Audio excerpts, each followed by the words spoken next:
Alrighty, excuse me. Alrighty, welcome back, everyone. We just talked about the USC and Michigan game. Such a fun game up there in Ann Arbor this upcoming weekend.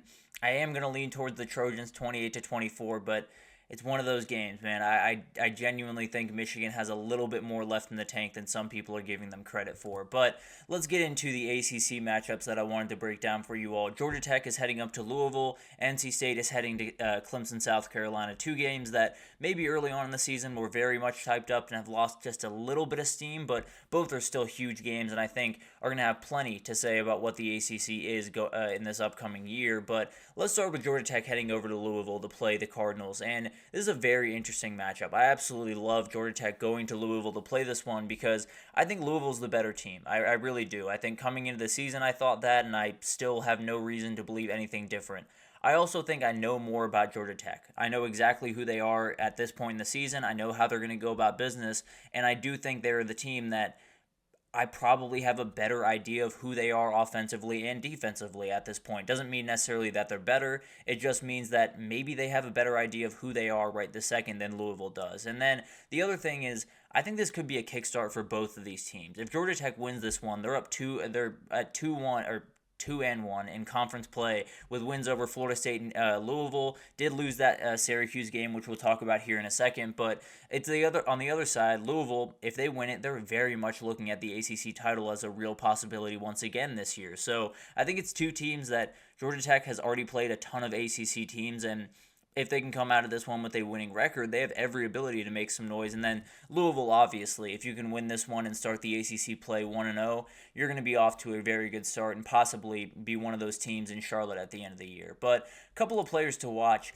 Isaac Brown's just someone you have to know. If you haven't watched Louisville football already, which do not blame you by any means, but Isaac Brown is a special player. He's a freshman running back, a guy that is going to be around for quite some time, and we'll know his name for quite some time. He is an absolutely incredible player. He's one of those guys that I think a lot of people early on in fall camp heard the name over and over and said, yeah, but he's a freshman. There's going to be someone else that steps up, and then no one else did because of how incredible this kid is. Now, they have tons of other running backs that they do go to from time to time, but this is the guy. This is the guy that they're going to have to deal with time and again, and he's really hard to deal with, that is for sure. Trammell Logan is the other guy I want to talk about because this Georgia Tech offense is so dependent on the run. It's so important for them to get the run game going and then play off that with Haynes King running the ball or RPOs or the play action game, whatever that is. Trammell Logan can totally just lock that up. He can just get after Haynes King, totally blow up the run game, make everything so tough on Georgia Tech. And I promise you, if that happens, then this Georgia Tech offense is not nearly explosive enough to overcome a deficit or to get over just not being able to run the ball. So this could be the guy that ends up really winning the game for Louisville on Saturday.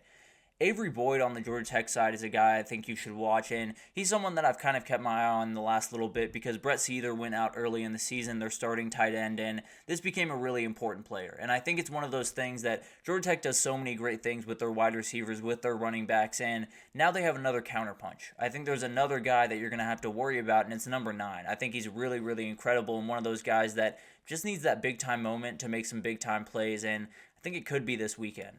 And then finally, Taj Butler. He's a linebacker over at Georgia Tech. He's a freshman that played really good football a week ago. And I think when you talk about this Louisville team, they're going to throw so many running backs at you, so many run concepts that you're going to need to keep that front seven fresh. You're going to need to rotate D linemen. You're going to need to rotate linebackers. And that means the freshman's going to get a lot of reps. He's going to get snaps in this game, and he's going to have to make some plays against Isaac Brown and these other running backs on this team. And it's not going to be necessarily easy to do, but a very talented kid that could make all the difference for Georgia Tech moving forward, not only in this game, but into the ACC schedule even further, and maybe against those top teams down the road like Notre Dame and Georgia. But how can Georgia Tech pull this upset? I think the biggest thing is take advantage of the rust. Louisville is a team that has not played a big-time game yet. They've played 2 games. They're coming off a bye week. You have the ability to jump out to a lead, and it would do you so many favors if you would, because this is a crowd that will get involved. I can promise you that. Louisville is not necessarily known for their atmosphere.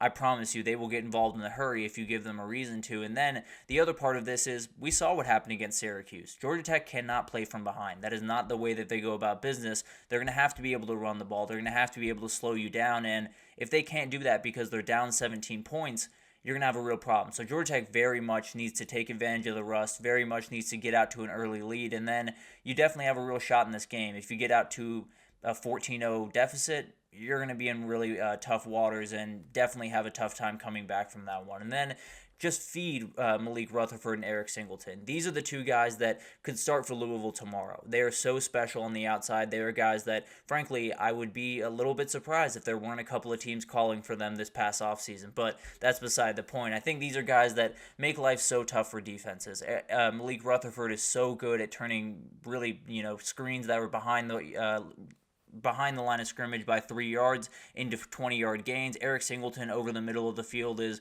one of the most special players in the country. If he catches the ball in open space, he's going to get a lot more after the catch. A very special player, and I think he's one of those guys that Louisville is going to try to limit your possessions. They're going to try to run the ball, make life tough on you. If Georgia Tech can get these guys out on the edge, then they're going to have every ability to make some big-time plays that would totally change this game. And then make Tyler Shuck beat you. I think this is a player that has done really well so far, no doubt about that. But I do think this is one of those things that you just got to test it until it cracks. You got to make sure that it's absolutely it's as structurally sound as possible. Same thing we'll talk about probably tomorrow when we get into Utah, Oklahoma State. But I do think this is one of those guys. He's 39 for 57, 581 yards, 6 touchdowns, and no picks thus far. That's all well and good. The run game will beat you. That's the reality. Between Isaac Brown, Duke Watson, Kajon Brown, all of those guys will beat you. That's not even up for debate. Tyler Shuck might not. Tyler Shuck might give you a couple openings because he did at Texas Tech from time to time, and you might have the ability to beat him. I promise you, you will not beat this run game if you're Georgia Tech. So get this guy to beat you. Force him into passing downs, force him into positions where he's going to have to use his arm, and then maybe you can get a pick or two. Overall, I think this is a really, really fun game, one that is going to be so much fun to watch, but I do think Louisville gets it done. I think it's going to be a little bit closer than some people think. I think Georgia Tech's just one of those teams that is really not going to play a lot of those blowout games because of how much they make life tough for you, because of how they slow down the game. But I do think Louisville gets a big-time win here, starts the ACC schedule on the right foot, and then we'll see what happens from there. But Georgia Tech likely ends their ACC title hopes here, and then it'll be fun to watch this team going forward, but I think Louisville gets a big-time win here. Moving on, NC State going down to Clemson. This is a game that we looked at in the preseason and said that might be one of the biggest games in the ACC. Now we look up in Clemson's favor by 20 points. So it's very, very interesting how this one has changed very quickly. But I do think this is really a very interesting game because it's like college football. You've seen an NC State team that is a little bit all over the place, that has not gotten anything going offensively, and defensively is not quite where you would like them to be. And then you have a Clemson team that's coming off a huge win or coming off a bye after a huge win against App State, and they look like everything is kind of moving in the right direction. Sometimes that's the time for just craziness to happen. And they've changed the quarterbacks at NC State. At least it looks like that's going to be the case with CJ Bailey getting the start. So it's going to be really interesting to see how this kind of unfolds. And a couple players to watch.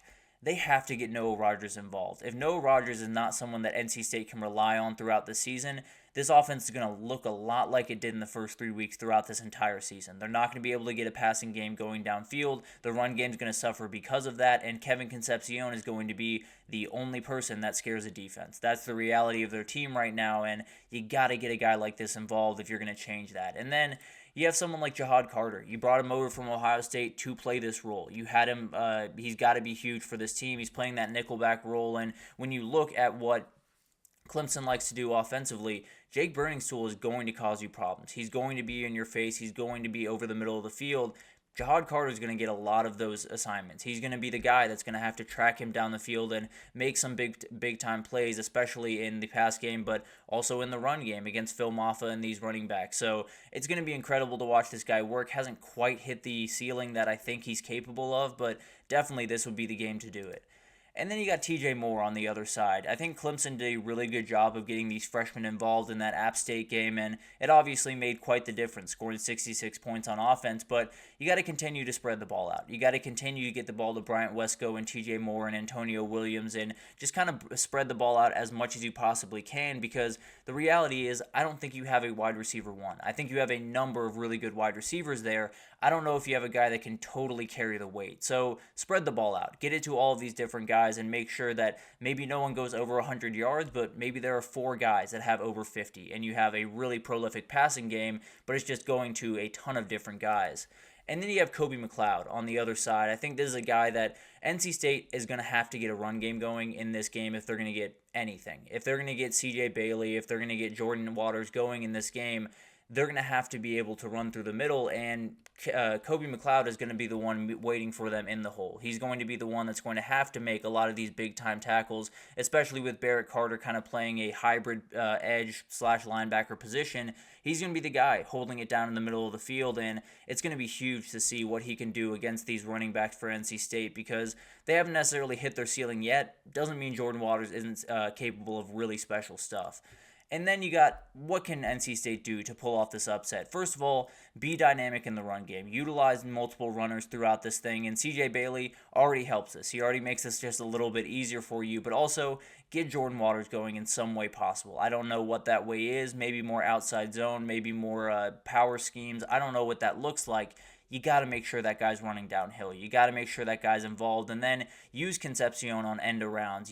Use the extended run game with RPOs and things of that nature. So just get this run game going in a way that maybe isn't conventional. Maybe you're not necessarily running the ball right down the middle, outside, inside zone over and over and over again, but you're moving the ball down the field running the ball. And that's what matters. And you're keeping this Clemson team guessing a lot of the time. And then get a takeaway early. This might just be a must. I think you're walking into a stadium that is going to be fully behind this team, but also I think you have a Clemson team that feels really good about where they are right now, and they very much should. I'm not arguing with that by any means, but what if you get a big-time win early? What if you, as I say it, what if you punch them in the mouth early? Because everyone's got a plan until you punch them in the mouth, and I think this might be one of those situations where Clemson is riding so high after that App State win. So many people are talking about how Georgia was just so tough that we can't hold against this team.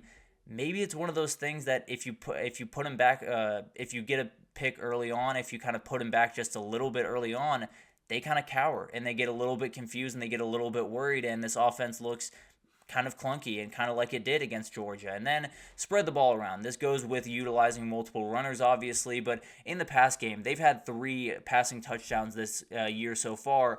All have gone to Casey Concepcion. You have to get the ball to different people. That's why I touched on Noah Rogers earlier. Justin Jolie is huge. Terrell Anderson. All of these guys have to get involved. And if they don't get involved, then Avion Terrell in this back end is going to eat you alive. That's just the reality. So you got to spread the ball out. You got to make sure that they don't just have to worry about number 10. They have to worry about number 5 and number 15 and all of these other guys that can cause problems for you, but so far they just haven't. And frankly, I'd be surprised if they did in this game. I think Clemson's playing really good football right now. I think they understand that they got a little bit of new lease on life in a way. They have the ability now to kind of just play the ACC schedule. You don't have to focus on any of the outside noise, any of the talk about Georgia or all of that stuff.